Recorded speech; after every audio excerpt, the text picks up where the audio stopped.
back. Challenging and exhilarating times await Harry Potter as he returns to Hogwarts School of Witchcraft and Wizardry. Harry Potter and the Goblet of Fire is the eagerly awaited fourth film adaptation in J.K. Rowling's phenomenally successful series, and looks set to smash more box office records.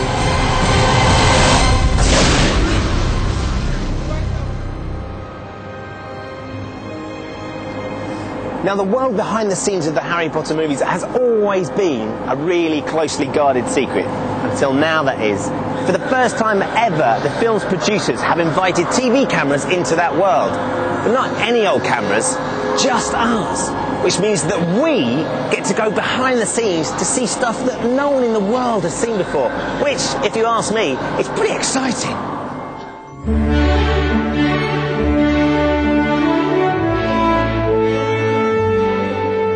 So, this is where it all happens. Over there, the glamorous hotspot of Watford, and over here, Leavesden Studios. It doesn't look like much from the outside. Just a drafty old aircraft hangar with some peeling paint, the odd missing tile, but inside, it's a very different story. All sorts of weird and wonderful things are going on in there. There's flying broomsticks, there's fire-breathing dragons, there's mermaids, and of course, some hardcore magic. Believe it or not, this place is home to a global phenomenon. We'll be taking a look behind the magic of some of the most breathtaking and heart-stopping scenes in movie history.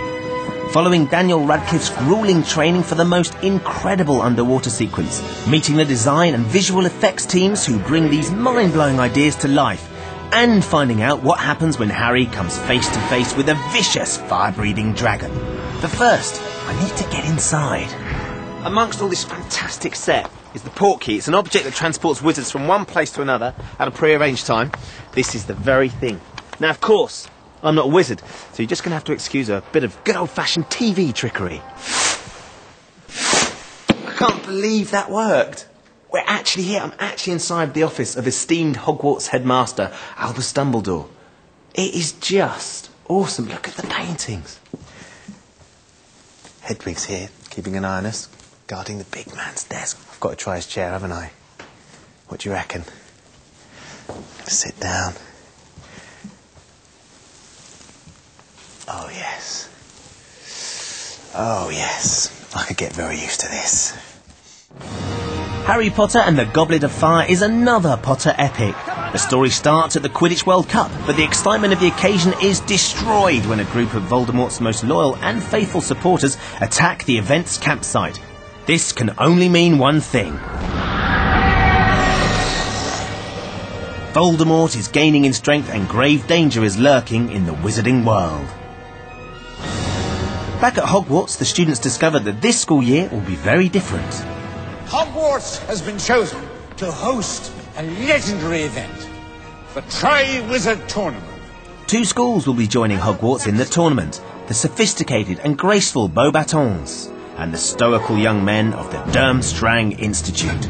From each of the 3 schools, a single student is chosen by the Goblet of Fire to take part in a series of dangerous magical contests. And because of this danger, contestants must be over 17 years old.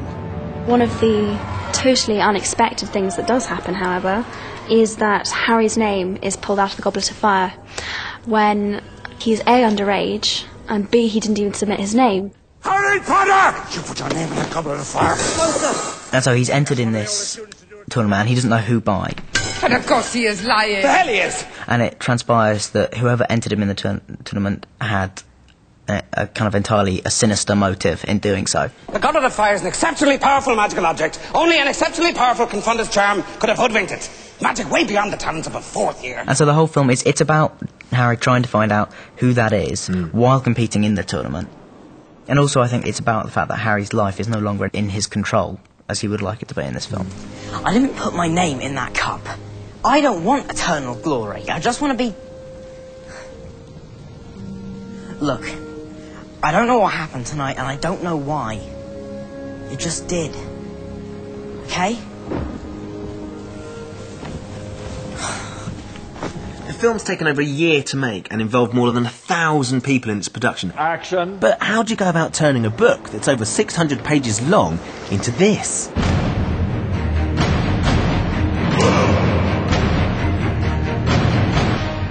It is a challenge, absolutely. I mean, the books are not getting shorter. The fourth book is the longest book of all. The book is that thick. The book is nearly twice as long as any of the other books. What you have to be able to do is to see a way of compressing this huge book into the compass of a movie.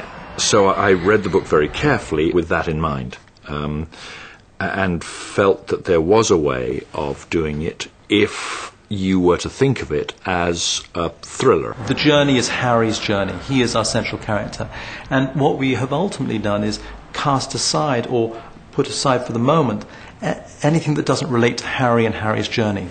That's not to say there aren't subplots and other things that come in, but at its heart, it is Harry's film. The films leave out a lot, they do. And there are all sorts of little touches and little conversations, and if you put them all in, it would be a 17-hour film. The approach that I take is to make a film that I will love, that as a fan of the books, that I will love. And I think everybody who works on the films shares that passion and feels that way. And if we collectively make a film that we love, then we're being responsible to the audience.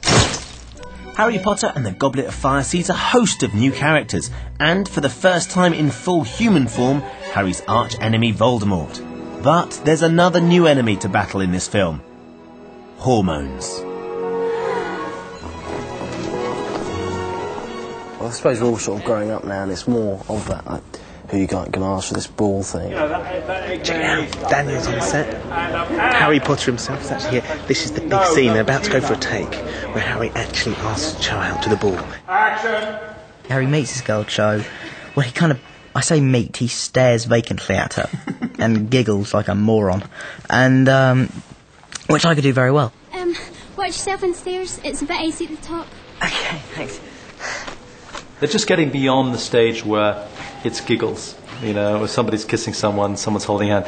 There's most certainly still a lot of note passing and a lot of going on, and a lot of, you know, so-and-so's with so-and-so, you know, a lot of little dramas, little stories taking place on the set or behind the scenes. None of which I'm going to talk about now. But I think, truthfully, they're each entering a stage where they are aware of the opposite sex. Well, Hermione, you're a girl.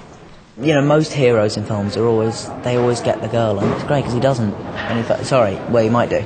Well, You've seen the film. After the break, see the amazing transformation of the Great Hall into a sparkling winter wonderland.